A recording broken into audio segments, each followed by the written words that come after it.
यद विद्याविलासेन भूतभौतिकसृष्टयः तं नौमि परमात्मानं सच्चिदानन्दविग्रहम्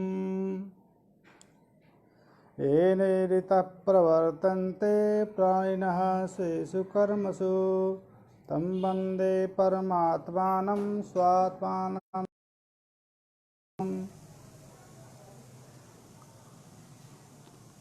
इसके जीव साक्षी ईश्वर साक्षी भेद से प्रत्यक्ष के दो प्रकार बताया। द्विविध प्रत्यक्ष है। एक ईश्वर साक्षी प्रकाश्य, ईश्वर साक्षी जन्य या जीव साक्षी। उसमें बताया भी है वो अंतर, वो अनेक है। जीव साक्षी शरीर प्रति जीव भिन्न भिन्न है। प्रति शरीर भिन्न नहीं होगा तो चैत्रावगत अर्थ की प्रतीति मैत्र को भी होगी यदि एक ही साक्षी रहेगा। इसलिए जीव साक्षी अनेक हैं, क्योंकि जीव साक्षी की जो उपाधि है अंतःकरण, ईश्वर साक्षी एक है, उपाधि अविद्या है वो एक है। उपाधि एक होने के कारण उपाधि में प्रतिबिंबित जो चैतन्य है वो साक्षी। उसमें प्रश्न कर रहे हैं कि अविद्या एक कैसे हो सकती है। अविद्या एक नहीं है, क्योंकि पूर्वरूप येते, यहाँ पर माया भी में बहुवचन है। यदि माया एक होती तो इंद्रो माया पूर्वरूपीयते यह प्रयोग होता।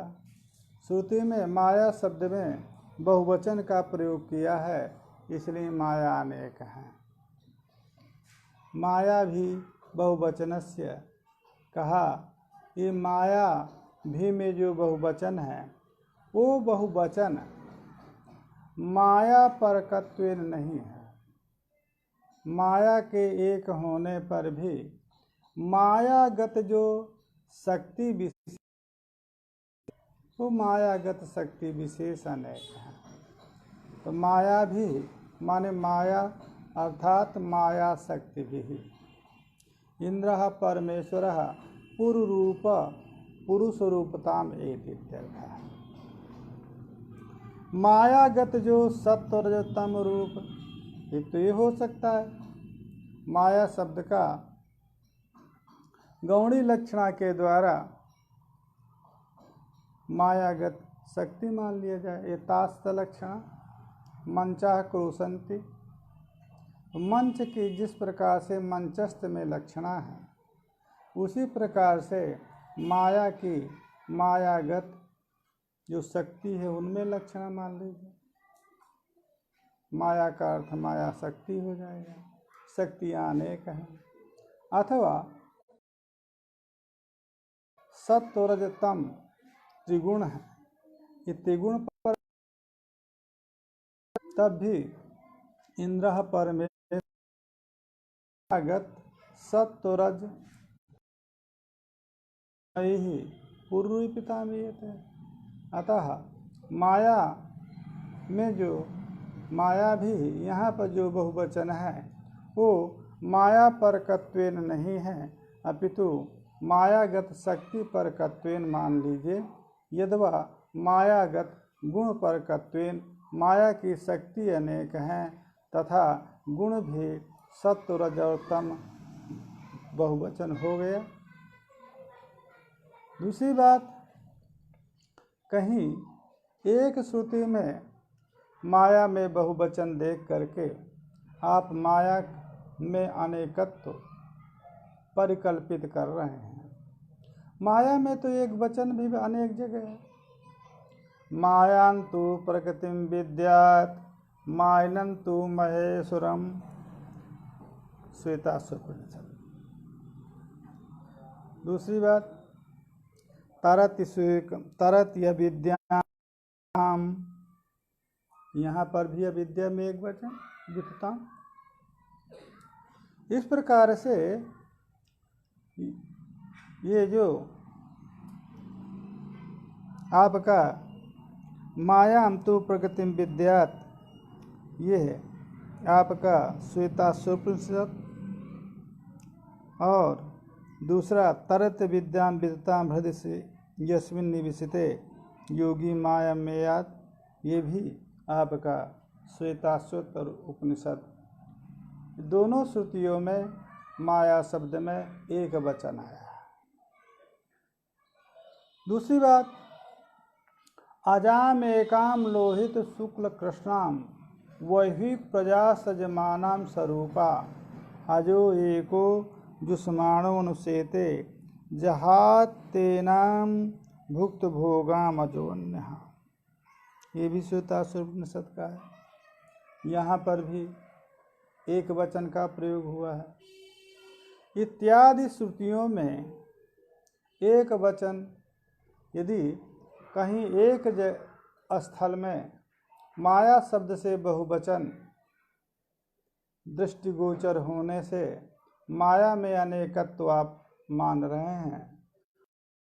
अनेकत्व को हमने बता दिया, वहाँ माया परकत्वेन बहुवचन नहीं है, अपितु मायागत शक्ति परकत्वेन है, या सत्व रजतम गुण है तद परकत्वेन। और यदि सर्वत्र माया शब्द से बहुवचन का प्रयोग होता तो आप माया में अनेकत्व मान सकते थे, परंतु अनेक श्रुतियों में मायांतु प्रकृतिम विद्या तरते विद्याम अजाम एकाम इत्यादि में एक वचन का प्रयोग भी है। श्रुतिषु एक वचन बलेन लाघव अनुगृहीतेन मायायाः एकत्वं निश्चीयते। लाघव अनुगृहीत, यतः अनेक श्रुतियों में एक वचन का प्रयोग है और कहीं स्थल विशेष में माया शब्द में बहुवचन का प्रयोग किया गया है, वहाँ पर भी वो जो बहुवचन है वो शक्ति परकत्वेन या गुण परकत्वेन है। इसलिए बल से लाघव अनुगृहीत जो एक वचन है उसमें लाघव भी है, अनुगृहीतता भी है, अतः होता है।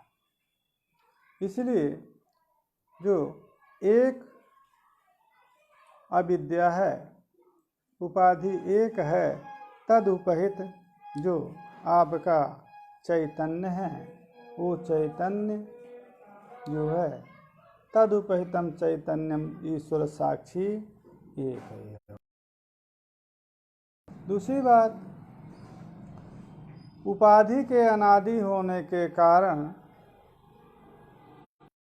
तदुपहितम चैतन्यम ईश्वर साक्षी, वो अनादि है, क्योंकि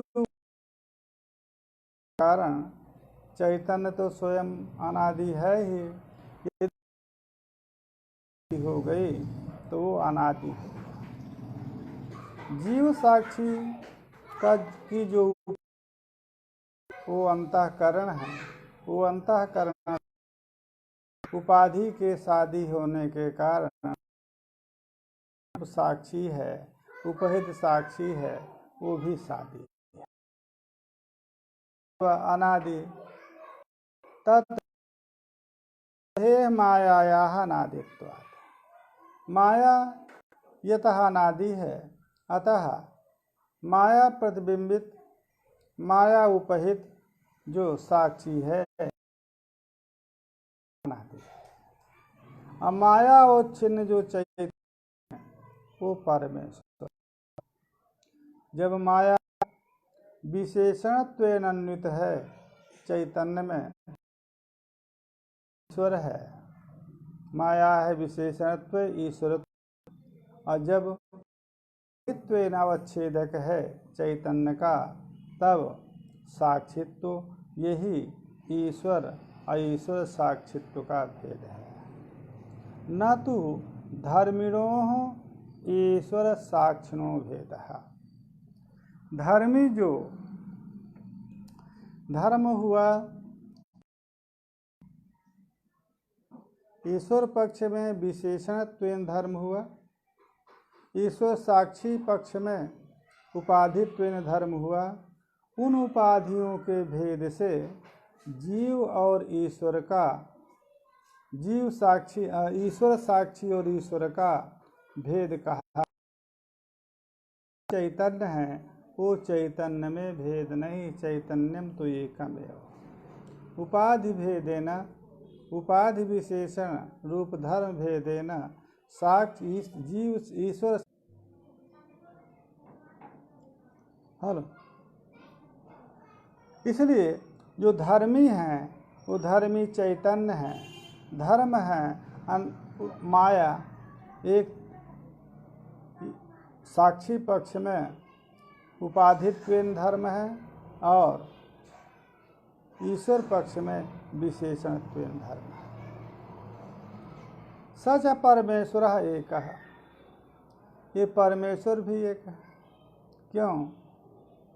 जो उसकी उपाधि है माया, उसके एक होने के कारण उसका विशेषण जो माया है, उसके एक होने के कारण माया विशिष्ट चैतन्य भी एक है। सच परमेश्वर एकोपि, वो परमेश्वर तो एक ही है। उपाधि भूत माया निष्ठ सत्व रज गुण भेदेन ब्रह्म महेश्वरादि शब्द वाच्यता। माया रूप जो विशेषण है,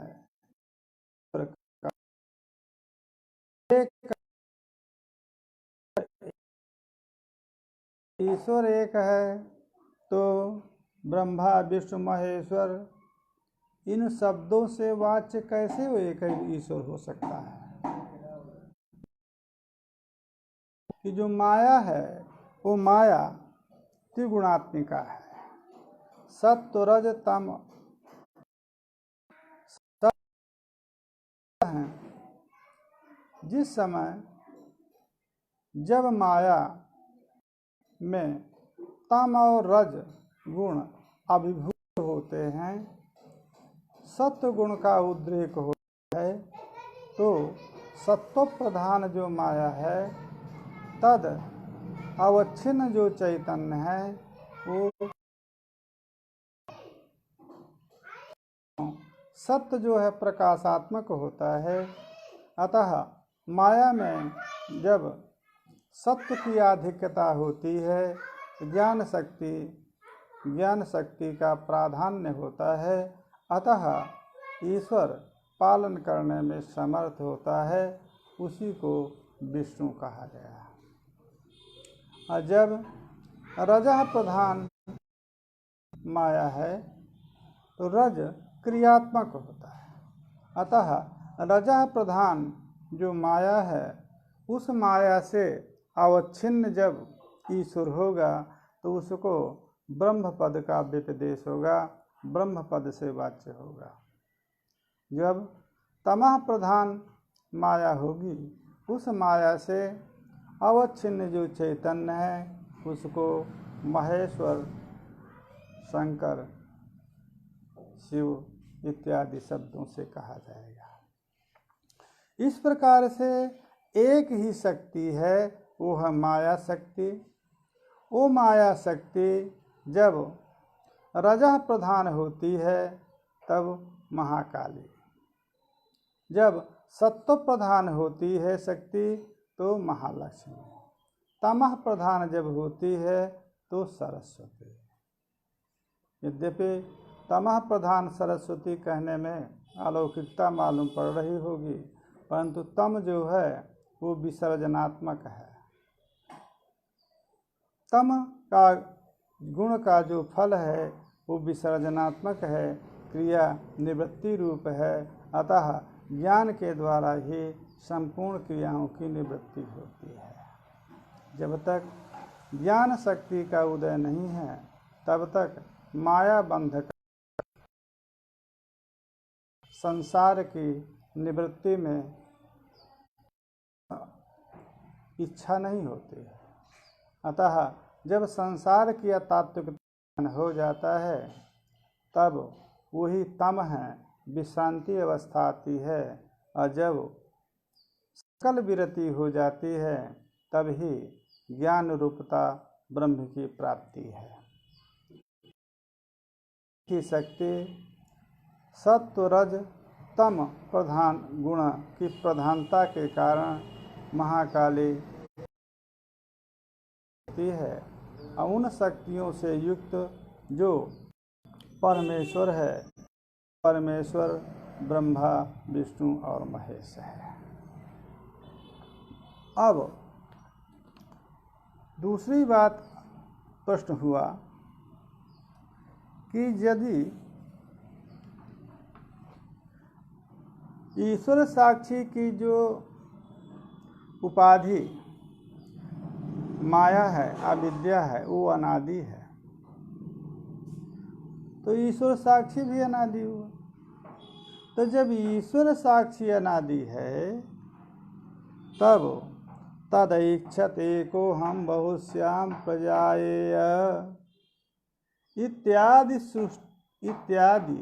श्रुति वाक्य के द्वारा सृष्टि पूर्व समय में परमेश्वर को आगंतुक इच्छा कैसे होगा?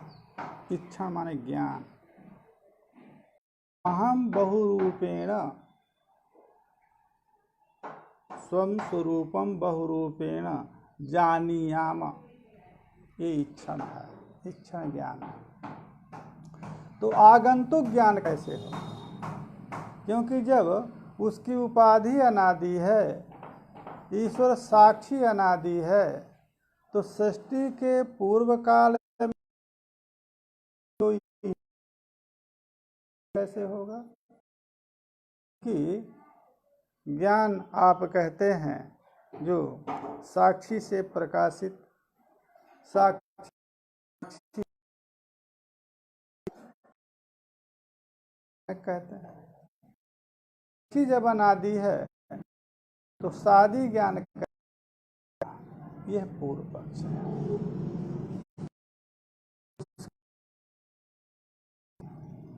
यथा विषयेन्द्रिय सन्निकर्षादिना जीवोपाधि अंतःकरणस्य वृत्तिभेदा जायन्ते। यदा विषयेन सह इंद्रियाणां सन्निकर्षः भवति तदा तद सन्निकर्षेण जीव साक्षी जीवोपाधि जीव साक्षी साक्षिणः उपाधि या अंतःकरणम यद अंतःकरणम तस्य वृत्तिभेदः जायन्ते। जिस प्रकार से इंद्रिय का यद यद विषय के साथ इंद्रिय का सन्निकर्ष हुआ तत्तद विषयाकार जीव साक्षी की उपाधि जो अंतःकरण है वो अंतःकरण का भेद होता है, परिणाम का भेद, परिणाम भेद होता है। परिणाम रूपेण अंतःकरण रूप उपाधि वो भिन्न हो जाती और उस उपाधि से उपहित आपका जो साक्षी है, जीव साक्षी है, वो भी भिन्न भिन्न होता है। घट का इंद्रिय के साथ सन्निकर्ष हुआ तो घटाकार अंतःकरण और वो का परिणाम है वो अंतःकरण ही है। उस उपाधि से उपहित साक्षी हो गया, वो साक्षी घट विषय को प्रकाश